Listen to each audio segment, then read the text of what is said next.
At 10:30, he heard the family going to bed. For some time he was disturbed by wild shrieks of laughter from the twins, who, with the light-hearted gaiety of schoolboys, were evidently amusing themselves before they retired to rest. But at 11:15 all was still, and as midnight sounded he sallied forth. The owl beat against the window panes. The raven croaked from the old yew tree, and the wind wandered moaning round the house like a lost soul. But the Otis family slept unconscious of their doom, and high above the rain and storm he could hear the steady snoring of the Minister for the United States. He stepped stealthily out of the wainscoting, with an evil smile on his cruel, wrinkled mouth, and the moon hid her face in a cloud as he stole past the great oriel window, where his own arms and those of his murdered wife were blazoned in azure and gold. On and on he glided like an evil shadow, the very darkness seeming to loathe him as he passed. Once he thought he heard something call and stopped, but it was only the baying of a dog from the Red Farm, and he went on, muttering strange 16th century curses, and ever and anon brandishing the rusty dagger in the midnight air. Finally he reached the corner of the passage that led to luckless Washington's room. For a moment he paused there, the wind blowing his long grey locks about his head and twisting into grotesque and fantastic folds. The nameless horror of the dead man's shroud. Then the clock struck the quarter, and he felt the time was come.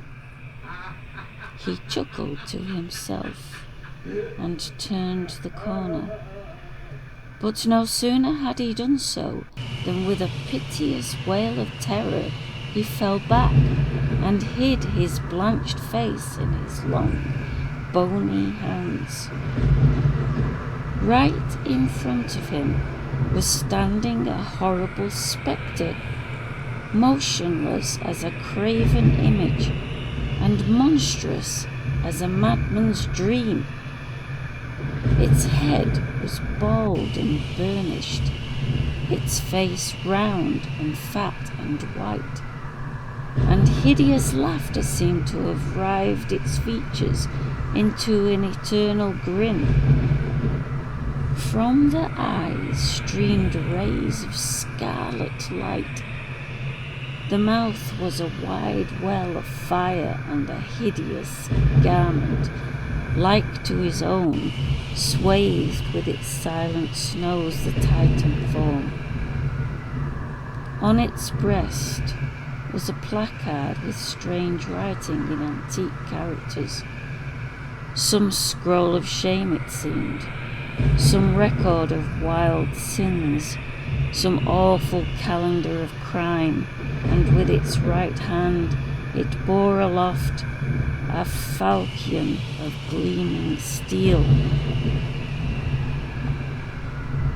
Never having seen a ghost before, he naturally was terribly frightened, and after a second hasty glance at the awful phantom, he fled back to his room, tripping up in his long winding sheet as he sped down the corridor, and finally dropping the rusty dagger into the minister's jackboots, where it was found in the morning by the butler. Once in the privacy of his own apartment, he flung himself down on a small pallet bed and hid his face under the clothes. After a time, however, the brave old Canterville spirit asserted itself, and he determined to go and speak to the other ghost as soon as it was daylight. Accordingly, just as the dawn was touching the hills with silver, he returned towards the spot where he had first laid eyes on the grisly phantom, feeling that after all, 2 ghosts were better than 1, and that by the aid of his new friend he might safely grapple with the twins. On reaching the spot, however, a terrible sight met his gaze. Something had evidently happened to the spectre, for the light had entirely faded from its hollow eyes. The gleaming falchion had fallen from its hand, and it was leaning up against the wall in a strained and uncomfortable attitude. He rushed forward and seized it in his arms, when, to his horror, the head slipped off and rolled on the floor.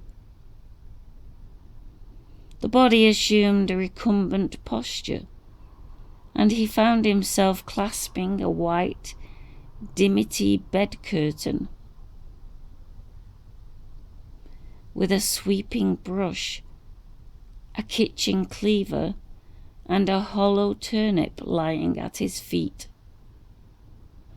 Unable to understand this curious transformation, he clutched the placard with feverish haste, and there, in the grey morning light, he read these fearful words: "Ye Otis ghosty,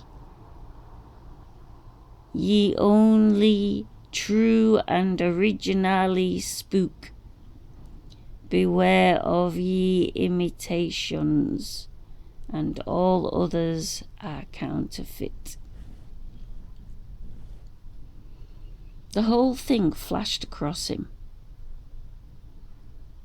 He had been tricked, foiled, and outwitted. The old Canterville look came into his eyes. He ground his toothless gums together, and raising his withered hands high above his head, swore, according to the picturesque phraseology of the antique school, that when Chanticleer had sounded twice his merry horn, deeds of blood would be wrought, and murder walk abroad with silent feet. Hardly had he finished this awful oath, when from the red-tiled roof of a distant homestead a cock crew. He laughed a long, low, bitter laugh, and waited. Hour after hour he waited, but the cock, for some strange reason, did not crow again. Finally, at 7:30, the arrival of the housemaids made him give up his fearful vigil, and he stalked back to his room, thinking of his vain hope and baffled purpose. There he consulted several books of ancient chivalry, for which he was exceedingly fond, and found that on every occasion on which his oath had been used, Chanticleer had always crowed a second time. "Perdition seize the naughty fowl," he muttered. "I have seen the day when, with my stout spear, I would have run him through the gorge, and made him crow for me and twirring death." He then retired to a comfortable lead coffin and stayed there till evening.